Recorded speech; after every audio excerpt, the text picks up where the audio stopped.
Friday, February 1st, 2019. The first reading is by Hebrews chapter 10, verse 32 to 39. Remember the past, when, after you have been enlightened, you endured a great contest of suffering. At times you were publicly exposed to abuse and affliction. At other times you were associated yourself with those so treated.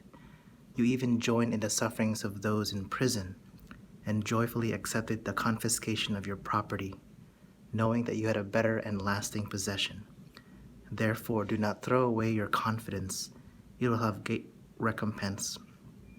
You need endurance to do the will of God and receive what He has promised. For, after a brief moment, He who is to come shall come. He shall not delay. But my just one shall live by faith, and if he draws back, I take no pleasure in him.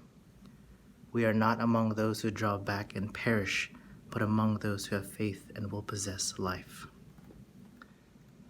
The Gospel is by Mark chapter 4, verse 26 to 34. Jesus said to the crowds, "This is how it is with the kingdom of God. It is as if a man were to scatter seed on the land and would sleep and rise night and day, and the seed would sprout and grow. He knows not how. Of its own accord the land yields fruit, first the blade, then the ear, then the full grain in the ear. And when the grain is ripe, he wields the sickle at once, for the harvest has come." Jesus said, "To what shall we compare the kingdom of God, or what parable can we use it for it? It is like a mustard seed that, when it is sown in the ground, it is the smallest of all seeds on the earth.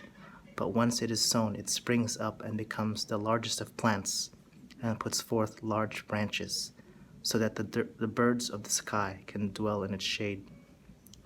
With many such parables he spoke the word to them, as they were not able to understand it. Without the parables he did not speak to them, but to his own disciples he explained everything in private.